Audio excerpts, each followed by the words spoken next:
Hello, everybody. I am Clare Beresford, your host and CEO of Laurence Simons, and I'm delighted to welcome you to our latest episode of Summing Up, the legal podcast.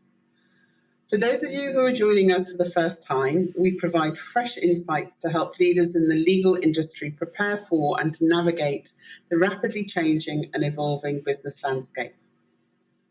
Today, I'm joined by someone who is not a lawyer, but I believe his experience and insight on leadership will be invaluable to our viewers and listeners. Patrick Dunne is the owner and chair of Bordelta and the author of the award-winning book Boards, which is now in its second edition. Boards provides a practical, realistic, thought-provoking and useful guide to life as a board member. It is split into three areas: purpose, people and process, reflecting the three key areas of concern for any board. Through his work with Bordelta, Patrick advises boards right across the globe on effectiveness, transitions such as mergers and acquisitions and restructuring, conflict management, and training and development. Prior to his time at Bordelta, Patrick held executive roles with Air Products and 3i Group plc, where he was communications director, a member of its operating committee, and chairman of its operational risk forum. Patrick is also wholly committed to social enterprise. He is chair of the EY Foundation and ESA, Education Sub-Saharan Africa. He is the founder of Warwick in Africa, a maths and English charity in African townships, which has to date reached over 750,000 young African learners and has trained over 5,000 teachers. Patrick is also visiting lecturer at the University of Cranfield, and until very recently, he was the trustee and chair of the Oversight Board for Chartered Management Consultants. Wow, Patrick, you have definitely been busy. Thank you for joining us today. We really appreciate it.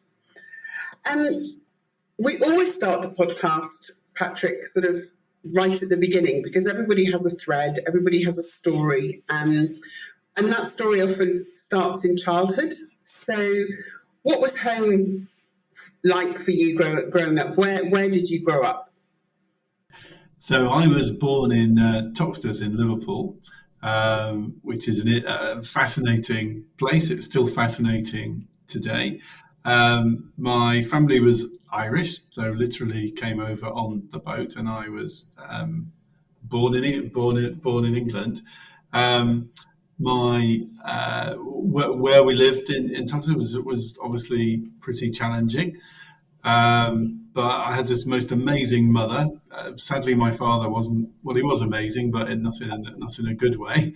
But my mother really brought us up, and didn't really have a lot of education herself, but believed passionately in education. And I was very lucky. I was, although I'm dyslexic and not very good at writing, which is ironic given I've written a book, my maths sort of saved me and got me to Warwick, and then my life changed. But I started work when I was about 10, doing a whole range of jobs because we needed the money. Including, all sorts of stuff. You're just knocking on doors till you got a job at that stage. So I learnt a lot about people and management pretty early on, which was great. So you're born and brought up in Liverpool, and you have your first job at 10. What was it in terms of that sort of education and career path? Because then you said, you got to Warwick where things changed. Was there a particular moment or a memory sort of leading up to that? Did you have a mentor at school? Was there a particular teacher that understood dyslexia? In those days, perhaps it wasn't as recognised as it is today. So do you have a particular memory or a catalyst where you understood, if your mother's valuing that education, that was like, wanting better for her child? Yeah, and I wanted to make money. I wanted to travel. I wanted to experience things that I only saw on the telly. I wanted to. I was always a bit of a dreamer, so I used to stand on the on the waterfront in Liverpool because you would sort of go down to that, and I'd see these contrails of planes flying over, and I think one day I'm going to be on one of them. And I had that. But the real change for me, and it's true of all my life, I think, has been other people actually rather than me have made my luck. And I had this amazing, mad, wild Irish maths teacher who just believed in me, inspired me, gave me skills, and was a great sponsor. So I'd never heard of university. No one in our street went to university, and he said, "I think you could get to university." And he gave me that belief, and he gave me the skills to do it. And then at Warwick, I discovered. Now this is going to sound really geeky. I discovered operations research, which is mathematical modelling, sort of basically applied in a business context. So, modeling chemical plants or modeling distribution systems, or what today would be, the sort of early bits of artificial intelligence. And I just love that stuff. And that was the link then to get into a product, a big American industrial chemicals company. And I had a brilliant time there. My first early career taught me a lot of discipline, a lot of doing things properly, good process skills, those good disciplines, which actually was a fantastic first job. What I'm curious to sort of understand in today's world is that you were at 3i for 27 years, where you led the operations and communications. What we hear and talk about in the world of legal talent all the time is that millennials on average now are staying in for, I think Forbes quoted it as 2 years and 9 months. Do you think there were advantages to you in investing and staying with 3i for all of those years? Yeah, I mean, I saw it actually as every bit of life is a phase, and 3i was amazing to me. It gave me, great responsibility, really young. I got chucked in to do jobs that, I didn't really have much idea about when I got the job. So I was over promoted a number of times. I was sort of really chucked in at the deep end, of a global kind of investment company. I was a sort of, all right investor. I was really good at problem solving, so I tended to work at the muckier end of the portfolio, if you like, sorting problems out. And I had a real think about that job. Is that the right thing for me? Always that heavy dose of imposter syndrome, especially if you come from where I come from. But it was a whole series of complicated problems to solve. And so I just gave it a go. The CEO believed in me. I trusted his judgment rather than my own, went for it. And actually it was a really good experience. Yeah.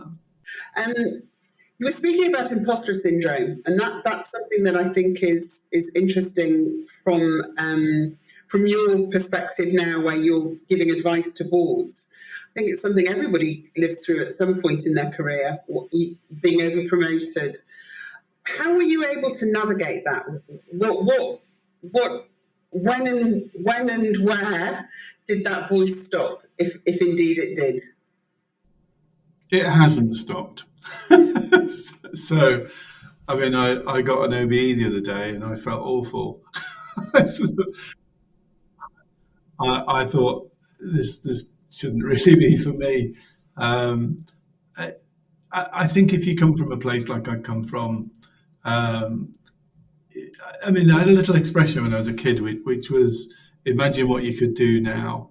So if something went well, I would think that's like a stage to go on and do something else. And I'd always be thinking, if something went well, what can I do now?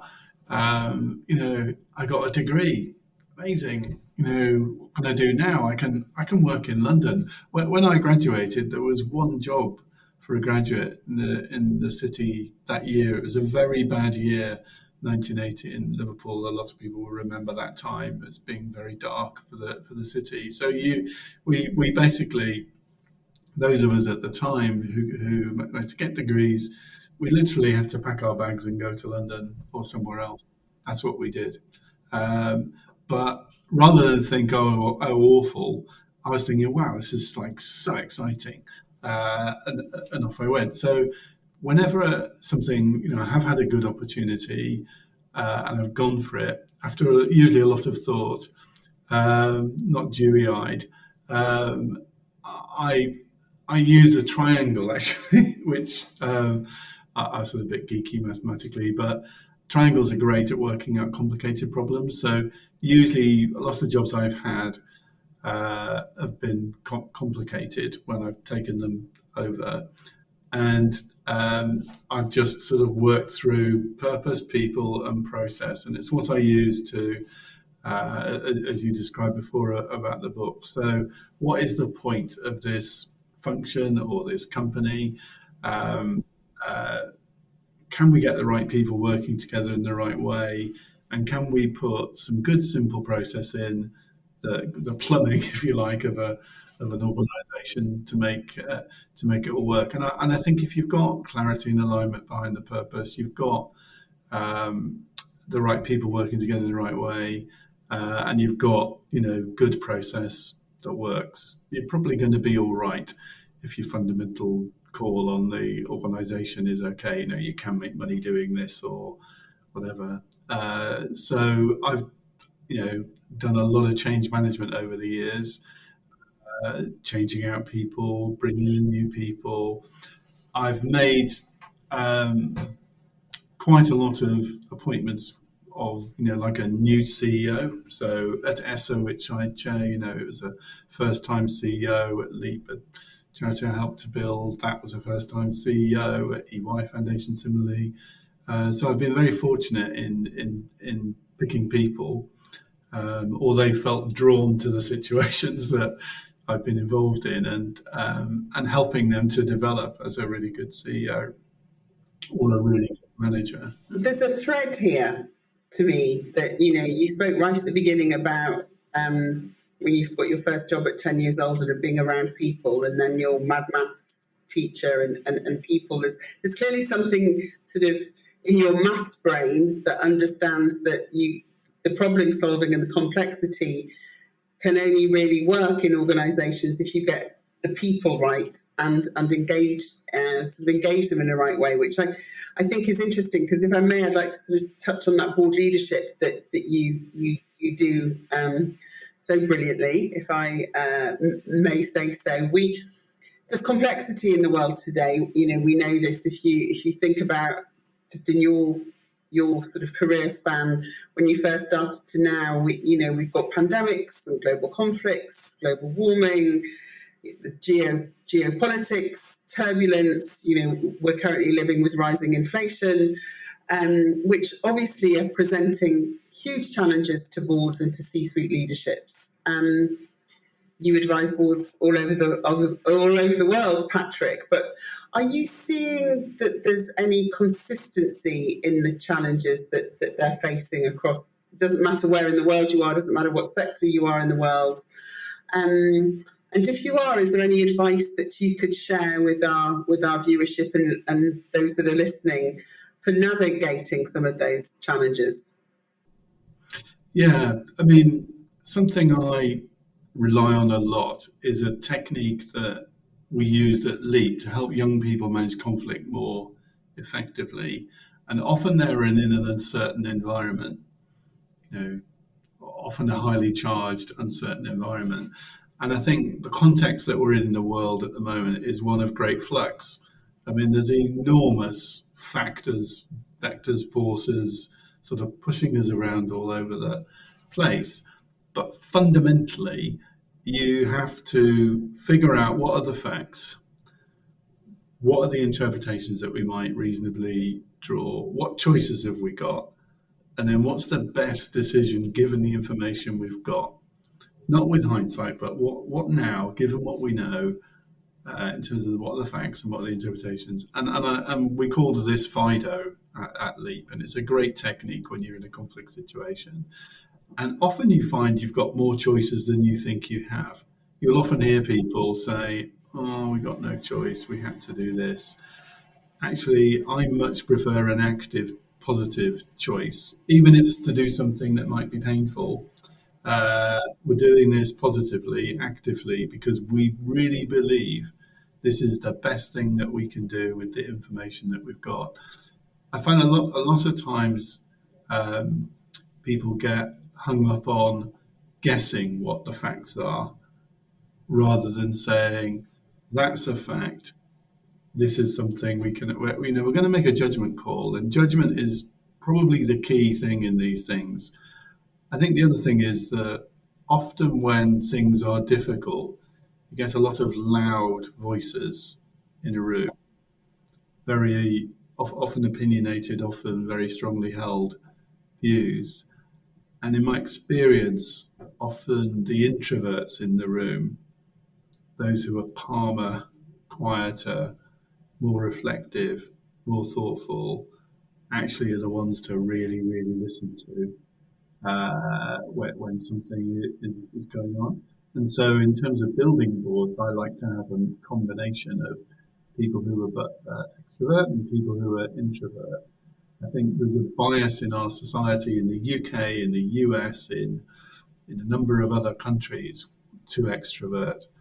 And I think when people talk about diversity, they often miss out. The focus tends to be on gender and race, which is, it's important that there is that focus, but it tends to miss social diversity. It tends to miss diversity of personality.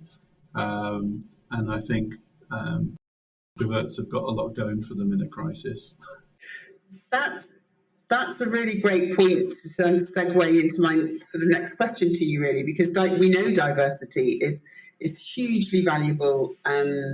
McKinsey have done a lot of work around the profitability of companies, that the more diverse they are, actually the better they do. And that has to be the same at board level, one would say, right? That if you've got a diverse board where you've got that gender diversity, socioeconomic diversity, diversity in all its forms, introvert, extrovert, as you were speaking about. How does that happen, though? How do you, in senior management, at C-suite and at board level, you just mentioned that you were part of the process for a new CEO, where you chair that board. Do you have any hard and fast rules that you follow when you're doing that? How can companies be mindful of that change and moving towards it? Yeah, so I think the starting point should always be what do we need to make good decisions. So if you think of the role of the board as being, it's our job, if the vision is clear, the purpose is clear, to make sure we've got the right strategy, the right resources and the right governance, then who is going to help us do that? Which diverse views do we need? So if we take the EY Foundation, a really good diverse board, and has actually been very pioneering in the sense that we have two very young people on our board and have had since we started. And we have a youth advisory board which sort of plugs into the board. So we're getting a diverse range of views from a group of young people from across the country with a variety of backgrounds and experiences and potential. And then we have, it's a majority independent board, and I'm the chair. There's a couple of people with lived experience of we help young people who are on free school meals and children in care. So we have people, like me, for free school meals or and so on. And then we have, just some really clever people from very different kind of backgrounds and communities. And we think we're serving a certain audience. But on the other hand, we also our majority funder is EY. The majority of our other funding comes from other corporates. So we need people who understand how to operate with employers and with corporates and what influences them. We also want to influence policy. So we need people who can actually hack it with people in government who can do that. So when you put all that together, and the thing that I think that has been helpful to us, and also with ESSA, is to never ever think we've got the job done. So I've never thought we've got the boards that we really need. And I'm always thinking there's just one more bit we need. So ESSA, we've just appointed a fantastic woman, Ghanaian lady who is head of a department at an African university. She's one of the top academics on the continent. She's an amazing communicator, particularly of science. She's got very high credibility. She will add a huge amount, not just to our thinking, but also to our ability to influence others. We have a majority African board. We have a number of African women on it. She will bring something different to the others who are CEO. CEOs are serious things, but she's different in lots of different ways. So I'm very excited about that, as you can probably tell. In a recent board span report, board members rank succession planning as their lowest performance against all of their responsibilities. It's always, how do you build that high-performing team? What's that succession look like? Why do you think boards are struggling with that? I think some boards are struggling with it, and some boards actually. I think it's something to do with if you get what you think is a good board, it's hard to let people go. That's why I think the chair needs to take a lead. So actually, I can talk about this now because any day now, the advertisement for my successor as chair of the UI Foundation is going live. Now, I was the founding chair of the foundation. It was established in 2014, and I'd agreed to do sort of 2 lots of 3 years. That was probably what was gonna happen. We were more successful than we thought we were going to be, and when we were coming up to the 6-year point, the board and EY, I was all ready to kind of retire, although I don't believe in the word retirement. But they asked if I would stay on because there were a number of opportunities, growth opportunities, and so on. And I said yes, but absolutely, that's it at 9 years. We got to 9 years, and EY was considering splitting its assurance and its advisory business, and they said, "Well, can you stay on a bit longer to navigate through that?" Which felt like that probably was the right thing to do at the time. But I said, "But that really is it." I think the chair has to show by example, and also. Just because you agree to do a 3-year term, I would every year, that people would have the choice. I think the other thing is actually, in my experience, one of the most important appointments you can make as a chair is the chair of your nominations committee. So I have a fantastic chair of nominations committee here in Rebecca Robbins and at ESSA with Nancy Matumu. And they are brilliant in terms of they have this, they've got their little grid of who's due for retirement when, and they're planning it. And each appointment is not made in isolation. So when you're looking at individual appointments or individual assessors, that actually each time we do that, we say, well, actually, what do we really need for the board in the next phase? So in terms of my own succession, we did a board review last year, which we would use that independent one, and a key part of that was, the chair's going to be retiring. So what are the characteristics we want in the next chair when that happens? We'd also got search firms in, over a year ago to get a sense of who would be the best fit around that, so that we could move swiftly. So I think it's having it front of mind that matters. I think as well, people.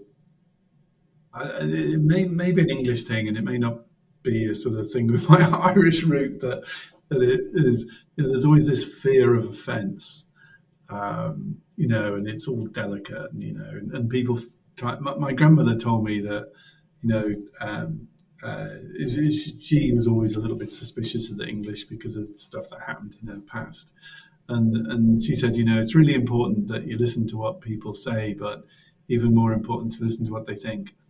And I think that sometimes we can confuse people by not being as clear as we might be. We think we're talking in this nuanced code, which I think we're brilliant at in this country. That's a very interesting remark, and all of these sort of little euphemisms that we use. Clarity's got a lot going for it. I'd like to change gears now, if I may, and I touched on it earlier when we were talking about artificial intelligence, some of the things that we're sort of seeing in this increasingly complex world.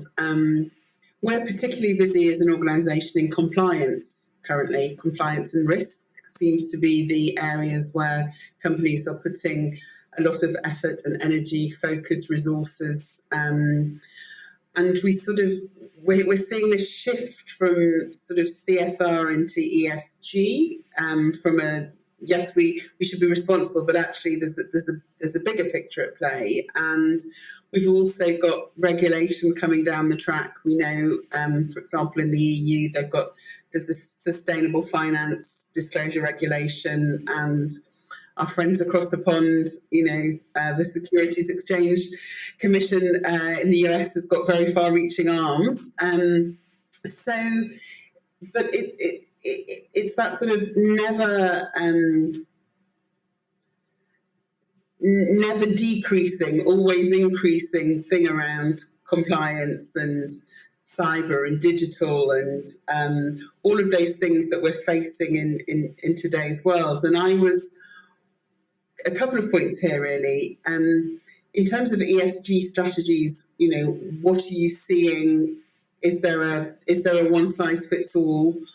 And then I'd just like to touch on AI. I'll hold that question. But are you seeing any change in the complexity of ESG at boards, Patrick? Yeah, definitely. 3i, we were a pioneer in what was called then CSR, and people would say, some people in the industry would say to me, why are you doing that? And I would say, well, it just makes great commercial sense, because if you look at a business and you look at it over a 10-year period and you look at where value is created, I mean, crudely, unless it's a sort of tech sort of business, which may differ, but I'll come back to that. Fundamentally, you grow the value of something, 2/3 of it will come from earnings growth. 25% will come from selling it on a higher multiple of those earnings when you sell it than you bought it on. And the balance, 20% will come from financial engineering. So actually, if you look at that 25% that might come from multiple enhancement, where does that come from? Why would someone pay a higher multiple of earnings today than they would have done, before? Well, or why might they pay less? So if you have a very happy, engaged workforce, you're more likely to get a better price. If you have an ungrumpy workforce, and now the metrics are there, people are going to chip away at the price. If you have any environmental issues, it's going to be hard to sell that business, hard to IPO that business. you have any tax issues, regulatory issues, if you have ethical issues, if you have groups of stakeholders who are really unhappy with you, you're going to find it hard to. So my view would always be that it's the right thing to do what makes commercial sense. What I think where people get lost is they do it because they think they ought to and they don't really know why. That's where people get in a muddle on ESG issues, and you can see it in annual reports. You can see it in AGMs. You can see it in public statements that people make. You can, I think, if you're an aficionado of these things, which I am a bit, you can see it that they don't really mean it. They're not really sure what they're talking about. And there's a parallel with AI, which I'll come on to in that. I think as well, there's a kind of people join in with the current theme and the current topic, whereas it's much more important to think about what are the most relevant ESG matters for your business.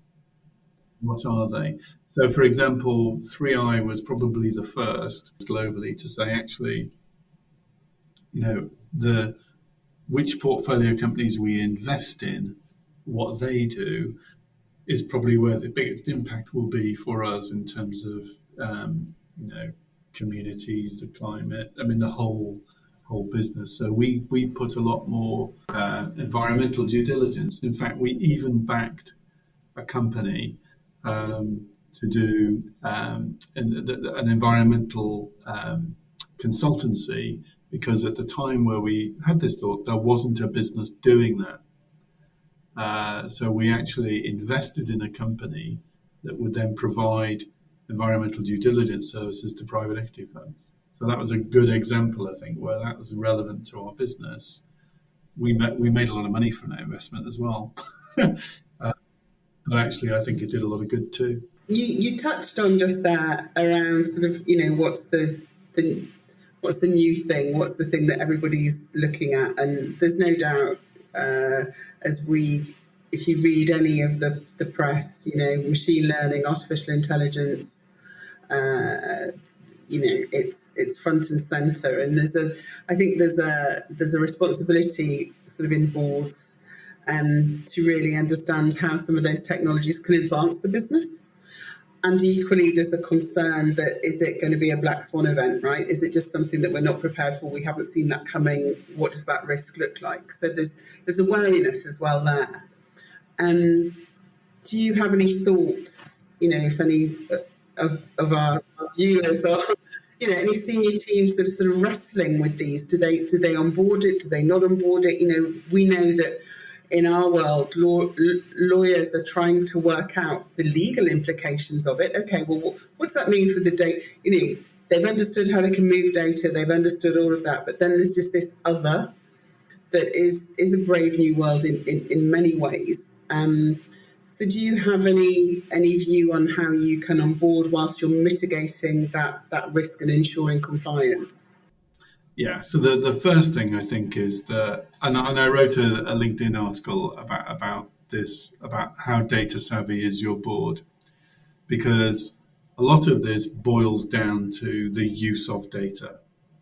And I'm not sure many boards are as data savvy as they need to be now, and definitely turns out what they're going to need to be.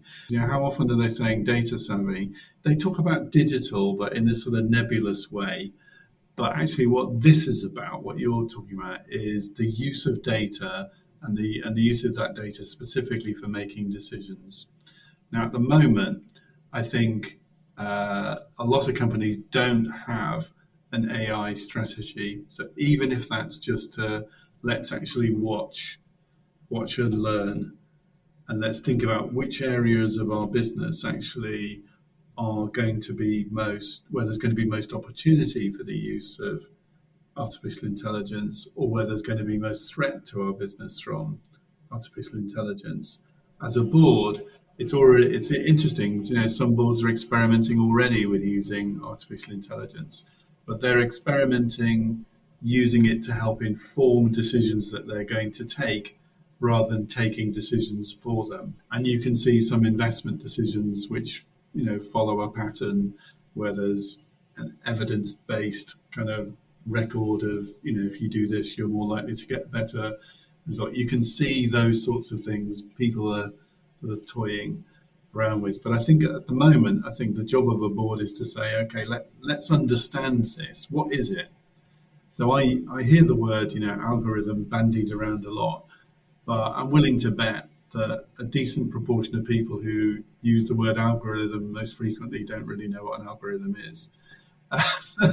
It's like some black box, you put some data in and out comes an answer from a clever computer. And I think there's an understanding bit that a board needs to do. It needs to educate itself properly before it can take big strategic decisions. What is the data strategy of the company? So, and this was something I learned at Products many, many years ago, there was a very conscious decision by the board, by the different sort of operating companies. What is the data we're going to collect on our customers, on our staff, on our competitors, and how are we going to use that data? So, then we were using this data to figure out, where we should put our plants. We're, modeling global energy prices to see, actually, if you put a plant here, it'll do better there, and so on. So I think in educating yourself about what all this stuff is, what's our strategy for AI? So is it to experiment lightly, or is it to go? But there aren't enough people around who really understand it at the moment. So there's a premium on those people, I think. We're definitely seeing that in our world, that anybody that the chief privacy officers, the chief compliance officers that have real understanding of this. And it's interesting, and it's literally just occurred to me that there's a you mentioned maths right at the beginning. You mentioned how you had your mad Irish maths teacher and how you understood how you put things into a triangle to work out problems, and Bordelta is called Bordelta because of the delta, and how that is used in maths. And do you think people understand maths well enough? Sort of the universal rules of maths that you see all over in every world, in every walk of life, in everything you do, there's the language of maths appears. Is there a reality that those individuals that have a brain that is able to have a certain mathematical element to it, do you think that there's a correlation there between their ability and the ability to communicate? They have to go hand in hand, right? Where you have those, that's an extraordinarily powerful combination for success in business.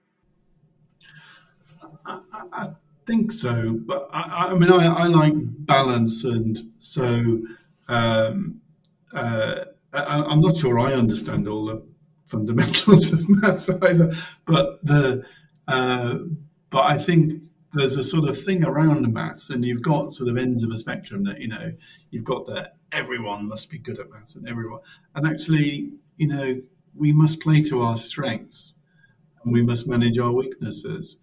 And I think it's horrible to be horrible to people who can't draw, or who can't add up, or who can't. I am absolutely hopeless at drawing and things like that.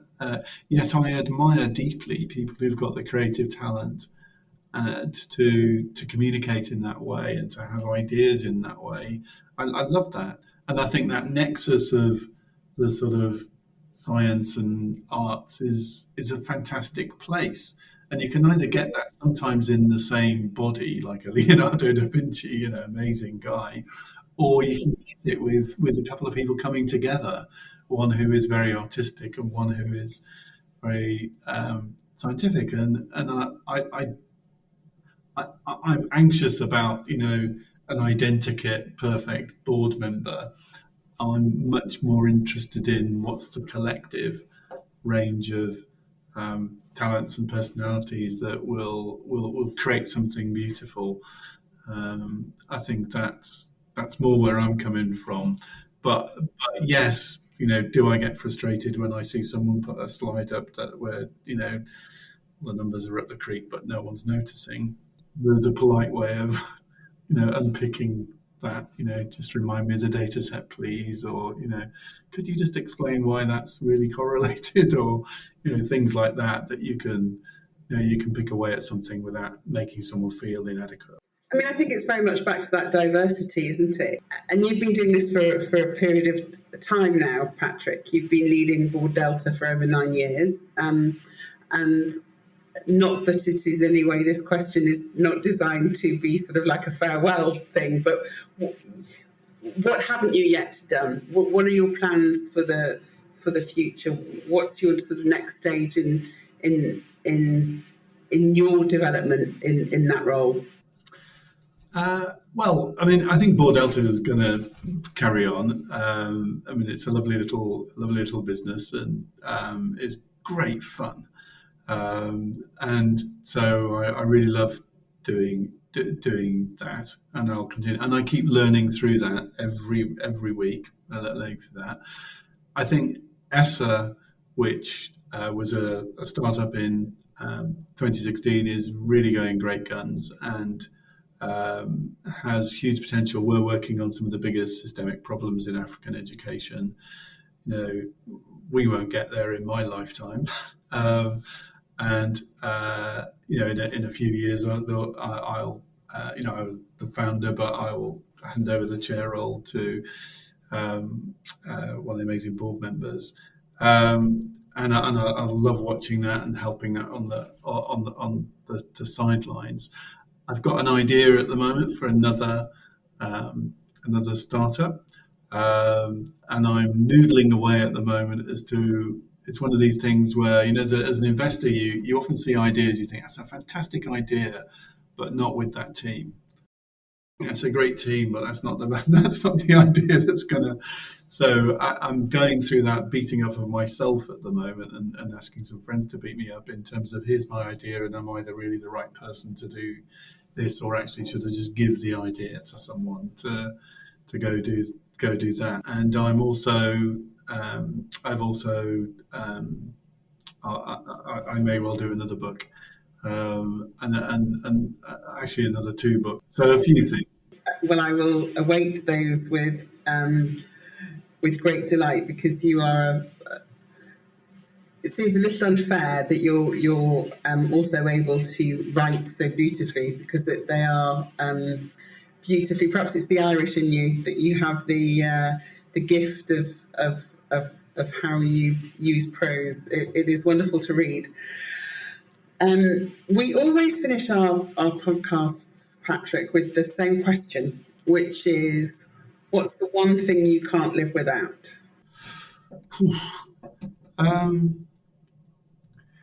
I think it's twinkle. What do I mean by twinkle? I think in Warwick and Africa, we teach in some difficult places, slums and rural areas of great poverty, and we measure impact in lots of different ways, the improvement. But the one thing that's really difficult to measure is twinkle, and it's when you see in the eyes of a person, they get it. Like a girl who's been told she could never do maths, and now she can, and now she has confidence. To see that twinkle, if you watch someone who, you've appointed as a CEO for the first time, and they start to believe actually they're really good at it, and you see that twinkle. I love that. My mum, who's still alive, has the most amazing twinkle in her eyes. And just that sort of human twinkle. So I'd be rubbish in solitary confinement. So hopefully I won't get into that situation. But I think just seeing people motivated. And I think that's something I'd find hard to live without. What a perfect way to end our podcast. Patrick, thank you so much for your time today. We really appreciate it. My pleasure.